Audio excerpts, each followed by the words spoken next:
Friday. Now, really pleased to say that back in the studio with us, Leeds singer Paul Stone is joining us, best known for his swing and his cover work, and he's done something rather special this weekend. He's achieved, and I think it's going to continue to grow and grow. National radio attention, played on another radio show. If you were listening, it was probably just because you couldn't get Radio Leeds at the time, I'm sure. But he had his debut on Radio 2 this weekend, and he joins us live right now. How are you, Paul? I'm fantastic, Johnny. Yeah. How did it feel then to have your first national radio play with your new single? Felt fantastic, incredible, musical kind of recognition really for many, many years of graft and live work. So it's nice to get the recognition. Do you still get that excitement when you hear yourself played on the radio? Oh, absolutely. Do you? Yeah.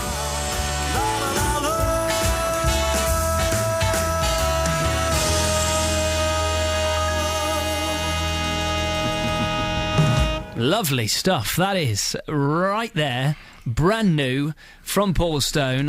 Reprise of Swing is the album, Don't You Forget About Me, which was a great cover of Simple Minds. And we were discussing a moment ago, Paul, that it is difficult to find that balance, particularly when you're kind of swing, but you want to find that mainstream appeal as well. Yeah. So you have to kind of be all things to all men, but that's quite a difficult task that you have. Very difficult. I think one of the things, it comes from the musicianship. What we spoke about earlier about trying to appeal to the mainstream audience and the jazz listeners and the easy listening. There's a big wide spectrum of listeners there that I hope it appeals to. Leeds College of Music, when I was from next door, the musicians that are in the live lineup and the studio recording are phenomenal guys. I mean, these guys still, they teach there now. We're all out on the road. They're across the world, gigging and everything. And I think that really does come across. And that's the bit for me that really appeals with the arrangements to the a jazz listener as well as the pop. Because I think real people do buy into. I think people buy into kind of quality recordings and quality musicians. I'm not talking about myself there, I'm talking about the guys, because for me to kind of front what they do is quite special. That was a great cover, by the way. Really enjoyed that. Obviously, I meant to say it. I mean, you don't need to. It was all right. I mean, I didn't see what all the attention is. No, it is a fantastic cover there. And how do you go about getting that national exposure? Because you've said, you love coming on BBC Radio Leeds, and we've helped you along the way in kind of establishing yourself. But obviously, you want to grow and grow and grow it. And it's a very difficult industry at the moment. It always has been. Yeah. But it's especially difficult at the moment because there are so many people out there doing their own thing, and with the advent of really good technology to do it at home and with social media, you've got a saturated market at the moment. So how do you make yourself stand out and get played on Radio 2 like you did this weekend? Honestly, 24/7, constant graft, constant reaching out to people, and just, I think there's an element of believing in the project as well. I think that's very important. And from the back of that, I mentioned before, this was kind of trialled very shortly at a period of last year, which is one of the first reasons I came on Radio Leeds. We got a great response, and that really started the ball rolling. So we took everything off, and then it's amazing how kind of pockets of time change. And excuse me, it's a bit of a lyric, isn't it? No, but but. People out there respond, obviously Robbie's got the album that he put out just before Christmas. Again, Bubba's got an album that's coming out. It's come back into fashion. The one thing about jazz and swing is it's always been there. It's a constant that's been there, and it always will be. James Taylor, and You've Got a Friend on BBC Radio Manchester. Now, if there's one musical genre which is in fashion at the moment, and also which I love, it's swing music. One singer taking full advantage of that is Paul Stone. He's from the wrong side of the Pennines, unfortunately, but I will not hold that against you, Paul. You are sounding fantastic. You've been swinging, as it were, steady. In a musical way for how many years? Ooh, a good 10 years. 10 years, and you used to actually live a few yards away Vancouver from here, Key, didn't you? Before the BBC came. I think the house prices were down and everybody was trying to buy them, and then you should have stayed. Anyway. I know. You should have stayed. Made some money. And then the BBC came. However, you've been pursuing your career, you've been singing your music, which, as I say, is my music, and finally seems that people are standing up and taking notice, doesn't it? Yeah, it's a really great moment with this specific time. This last few weeks is really things have taken off. I suppose, musical recognition for what I've been searching for a long, long time. I mean, when people at Radio 2 go, ooh, we like you, and when Paul O'Grady plays your song, that's really quite something, isn't it? Yeah, it's an incredible, for me, I mean, it's one of these kind of feelings that we always, kind of hope and dream for, really, which is just to become recognised musically from people that can make a difference, and it has. Now, we're going to play one of your songs in a minute, but just tell me about the debut album. Well, the album's going to be out early summer. We're kind of doing it the old-fashioned way, which is to put the single out first and then put the album out. It's come about of years of live work. To be honest, Manchester has been kind of the heart of it for a long time for me. I've gigged a lot in Manchester, and just kind of road tested what we do as a live band, me being out there, all the events and the awards and you name it, every gig you can imagine under the sun.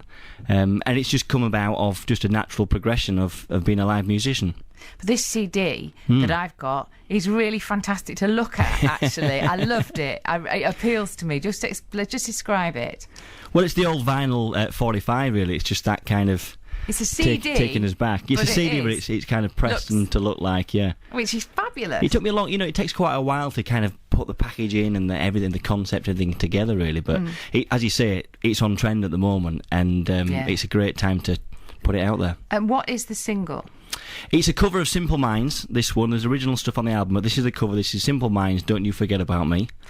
Right. And it just... when I came to arrange it, it worked. And this is the one that was on Radio 2? Yes, it was. This is the, and what did Paul O'Grady, because it was his show, what did he have to say about it? Well, just great support for it, really. I mean, just to get anything from Paul O'Grady and Radio 2 has been a great thing, and we're hoping for more support. There's more things coming from Radio 2 as well. Have you always loved this style of music? Always. I've been down a pop route, I've been down a country route, went to Nashville. I've been everywhere, but always kind of deep-seated within has been, this genre, from listening from my granddad's records to kind of being out there gigging it for fun and just, And you talk about Manchester and working so much here and being central, really, to your kind of growth as a musician. Where have you gigged? Where were you gigging all those years? Yeah, from a lot of corporate events. I mean, you've got Matt and Fred's Jazz Bar through to kind of the main hotels, just the corporate charity scene of Manchester, which is a big, it's a big thing. I'm here on the 26th, actually. I was going to say, yes, you are, aren't you? You're still doing some stuff. Oh, I'm still actively out there, very much so. Wow, yes. We are going to hear the song that you've just described. We're just going to get the traffic news first, and then we will hear Paul Stone's version of Simple Minds, Don't You Forget About Me. That's coming up next. BBC Radio Manchester.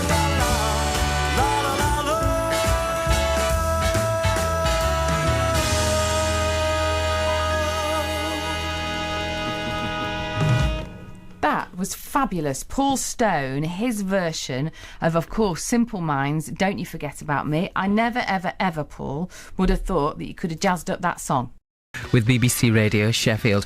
So Yorkshire singer Paul Stone, he has launched his debut album, A Reprise of Swing.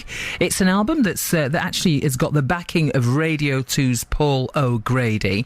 And to talk about launching his music career, I'm joined by Paul Stone. Paul, thank you so much for coming in here, looking so smart and cheerful this afternoon. That's what we need on a Monday, isn't it? Absolutely. And thanks for having me. I was just reading about your life, and you said you were actually born crooning. Born crooning. I came out screaming, I suppose, isn't it? Yeah. Something like that. Was it a little bit softer than your crying, as in the maternity suite? Absolutely, yeah. I'd have timbre to it somewhere. No, but I think that for me, that just means that I have always, from the age of, I can't remember, always been about kind of performing, whether that's through instrumentation or singing or whatever it may be. And where did that come from then? A bit of an Irish background, actually. I suppose singing, dressing up in a bear suit at the age of 4, I think, was my first stage appearance. Bear suit. Yeah, wonderful, playing the violin in an Irish jig. Whose fault was that then? It's got to be my mum's. It's got to be the mum's fault. Are the photos, Paul? Hopefully not. Hopefully not. They are somewhere. So what made you then decide that you wanted to... Because, a lot of us like to sing, don't we? Yeah. But we don't think, I'm going to go along and entertain people. And I suppose it's a good time to talk about it now. Yeah. The weekend of The Voice, we've got... I think Britain's Got Talent is starting again next week. Yes. We've got all these talent shows. They're kind of back-to-back these days. They are. They? Yep, certainly are. I just think, for me, I mean... I've been out there as a live musician for a long time, and to kind of, I think there's a moment for me of almost self-belief that, you know, I really wanted to go to the next stage, the next level with this, and being a live performer, I really wanted to do it what I would class as the old-fashioned route, which is through, you know, hard work, determination, kind of just putting yourself out there. So do you look down then on people that... No, not at all, not the slightest. I mean, I think it's a fantastic platform. It's a great opportunity for people out there to become noticed. And you never wanted to take that route yourself? No, I mean, my only concern with the programmes is that whether the artist is then ready to kind of follow through with a career of, you know, of not having maybe the live background there. But as we all know, that there's a lot of these programmes now that the people that are going on the shows do have a live background, and it's, you know, I think it is a great platform. I think it's very important for people to be aware that there is the old-fashioned route of kind of being out there. I mean, radio, you know, for me today is so, you know, really appreciated.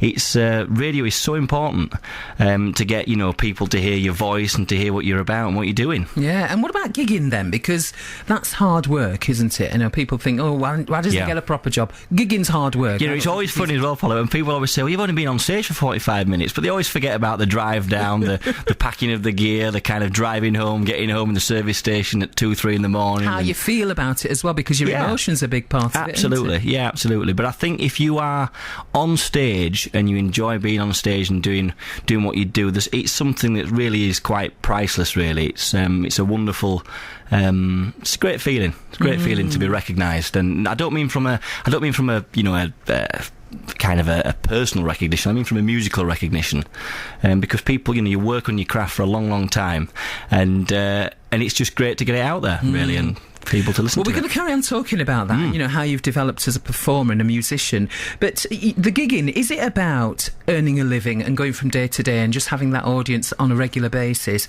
Or is it a kind of route to making it big? What was gigging for you? I think it changes, it evolves. It starts out by being out there and putting yourself out there, enjoying it, and then it does come to a point where you've got to make a decision of, you know, do I want to make this professional and make it my full-time income, which then you've got to really start to drive the gig and bring the dates in, because people, you know, getting the phone to ring is a difficult thing.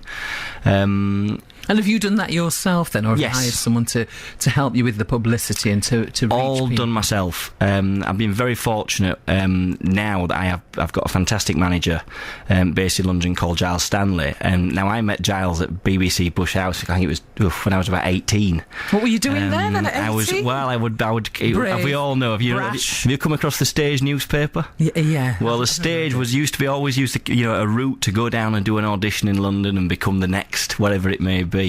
I did an audition, got picked up by somebody there, and it was to speak to Giles, to work with one of his producers that he managed, and from that moment on, we formed a very kind of a trusting relationship, whereby Giles did ring up and say, you know, this Paul's, there's something there for certain, but this project isn't right, and the money wasn't right, and you shouldn't put your own money in, etc. And he rung my mum up, and from years. From, you know, I say years, but not that many years, but it's been an ongoing relationship where I've sent him things. I've been to Nashville, I've been everywhere, and he said, yeah, it's good, Paul, but it's, you know, it's still, you could work on this, work on that. And then so hasn't it put you off then? Because how many years have you been doing that, sending him, going to Nashville, travelling the world, writing material, sending 12 years, something like that. And has he always responded to you? He's always come back to me. He's always come back to me and been there. And there's no, you know, there was never any kind of financial involvement at all. It was just really kind of a rock to turn to. And then when this project came around, and obviously I'd really up the live work, you know, it just naturally came together, really. I worked with his producer, and it all just naturally came together, and it's a good long-standing relationship that we've got, and a great trust, which is very nice. Well, we're going to hear what you sound like in a moment, but didn't you actually go into the construction business to feed yourself? Yeah, what you can't. I can't imagine you getting yourself... coming in clear midweek and gigging on a weekend in a sharp suit. That's it. Yeah. Goodness me. Yeah, I've done everything. I've done apps. I've done telesales. I've done building. I've done you name it. I've done just it. to build finance then? Yeah, I think it is important to have a backup. I know parents always talk about the backup when we all go down the route of I want to do this and I want to do that, but it is important. And I think one thing that you don't realise when you're a bit younger is that if you do have that backup, that it takes pressure off. And when you've got the pressure off, you can allow it to be more creative and I suppose take risks really. This song is called "Don't You Forget About Me." Why did you decide to do this then? Well, it's obviously cover a Simple Minds track. It worked. It's road tested, and it's just got a really feel good vibe about it. Really, it's a live band recorded as live, and yeah, I love this one. Really like it. Paul Stone, my guest on BBC Radio Sheffield. Let's see what he sounds like.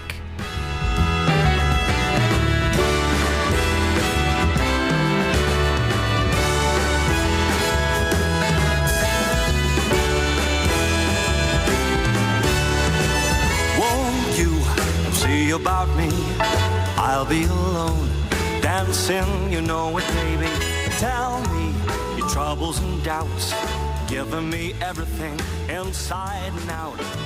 A love strange